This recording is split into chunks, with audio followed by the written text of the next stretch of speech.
For KRVN Sports, I'm Jayson Jorgensen. The UNK men's basketball program has its new head coach. It's been announced that Grand Island native Marty Levinson, former Loper guard, will take over the program moving forward.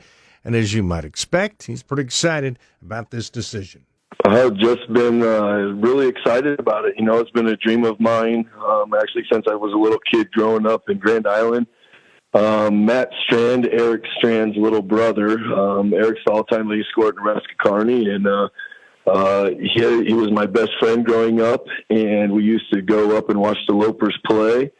And, you know, ever since I walked into that arena and seen Coach Kropp and Kenny Crandall and those guys when I was a little kid, I knew it was something special, and to kind of have it come to fruition this week, you know, it was just special. And, I knew I always wanted it, and just the timing just happened to be right, and looked like, you know, timing in my career, timing in the job opening, and, you know, just God, you know, sometimes make things work, and I couldn't be more excited. You've been at some other places, a lot of junior colleges experience. What do you think maybe has prepared you the most for taking on the program in Kearney? Well, when you're in junior college, you got to wear a lot of hats. You know, from handling a budget to recruiting to doing scouts. You know, I've been doing, you know, 35 scouts a year on my own. You know, getting what, you know, the plays that the other team runs, to the personnel, to, you know, and not just plays. It's their baseline out of bounds plays. It's their sideline out of bounds plays. It's their man off plays. It's their motions, what they run against zone. You know, and then just the relationships with the kids is probably the most time consuming, you know. You know, you gotta make sure your team is, you know, mentally right, to put out the energy and the concentration that it takes, to play at a high level. You know, and then just, you know, learning how to, you know, have relationships with administration at the college that you work at. And, you know, then, you know, Kearney's going to be fun. Central Nebraska is going to be amazing. And obviously Omaha and Lincoln and Western Nebraska is going to be fun to navigate. But, you know, just moving around to Camden, Arkansas, to Los Angeles, California, to Oakland, California, and now in Athens, Texas, I've had to build a lot of relationships with people from all over, and that has been really fun and something that I've obviously gotten better at with time, and I can't wait to reconnect with a lot of the people in Central Nebraska, and I just look forward to, you know, building a fan base and recruiting some of the fans that have already been a big part of Loper tradition, and I'm so excited. And what's your take on where this job stands in the job that you have in front of you to getting Loper basketball turned around here in the MIAA? Well, if you look at, you know, just the wins and the losses, obviously, you know, it's at the bottom of the MIAA, so there's a lot of challenges there. But, you know, the job is not in a bad place, because there's a lot of really good things in place. You know, obviously the infrastructure at the school with the athletic training with Bill Murphy and the whole staff, and having leadership like Coach Bauer, and, you know, the school with such good resources and such good academic support, and then such a good community. I know, you know, you can look at what Kearney High has got going on. I watched that game versus Gretna in the district, and that atmosphere at Kearney High is special. So there's a lot still in place.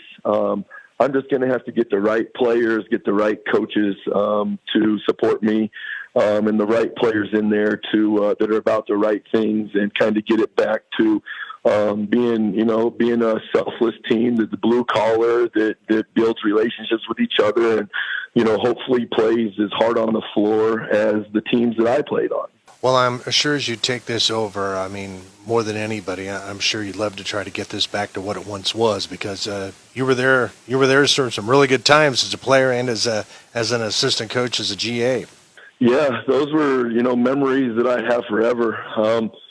You know, some of the special, I'm not a great sleeper because I just, you know, think a lot and I care a lot, and I just remember how special the road trips were with our teammates, and I just, you know, everybody would, you know, we'd go get a big road win at Metro State, or, out somewhere in Colorado, and I just remember how special it was. And I remember being able to go to the front of the bus, and Coach Kropp wouldn't be sleeping either. And I just remember talking to him for hours and just trying to absorb as much as I could and get the old NBA stories and whatnot. And, so my memories of UNK are so special. And we still have obviously group chats, and we still try to get together. We all went out to Bend, Oregon for Nick Branting's 40th birthday.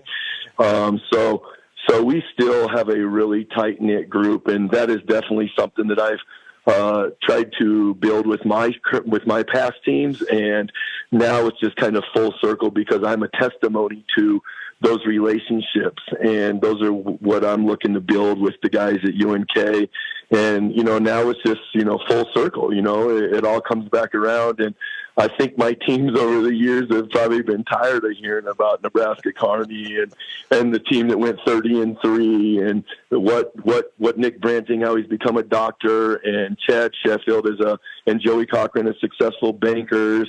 And Brian Dunnigan as a chiropractor, and Kyle Fletcher as an educator, and Jacob Moses won a state championship, and on and on and on. So I'm always telling my guys, hey, this is what I always pull up Nick Branting's picture and I say, hey, this is what the Division II Player of the Year looks like. This is, Nick Savelo is an All-American, and they're just wearing a tie. You can Google Nick Branting, and he's a doctor. So we're just kind of the people, the quality of people, and the relationships that we built is really what made it special. And because of that, the basketball kind of took care of itself. And it's just awesome to be coming home, be full circle, and try to inspire kids and try to build that back up. So, what kind of style would you like to play? What kind of style have you played at some of your other stops? And do you think that style will work in Kearney?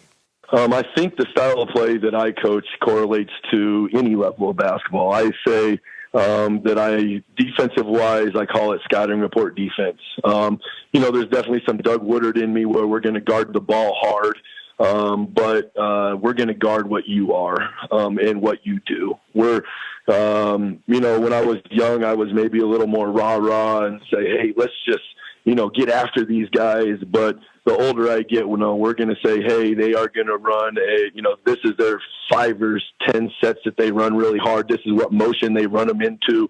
This is what these guys do. So this is how we're going to handle the on balls. And sometimes when that stuff doesn't work, sometimes you got to, just get aggressive, so I still have that, style play in me where, we'll just fire some on balls and do some stuff like that and, do some traps to get aggressive.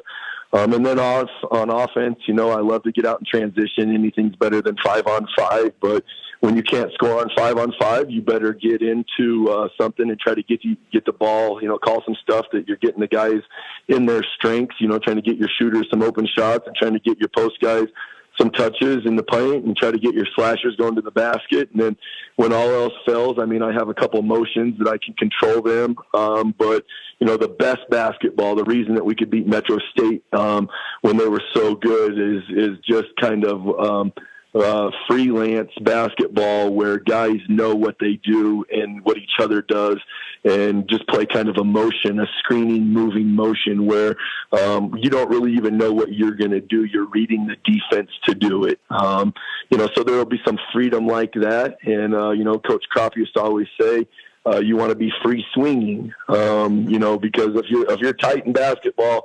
it's tough to make shots. So, there's a lot of Coach Kropp in me there too. So. And that was new UNK head men's basketball coach Marty Levinson, who certainly has a big job in front of him looking to turn Loper basketball around. For KRVN Sports, I'm Jayson Jorgensen.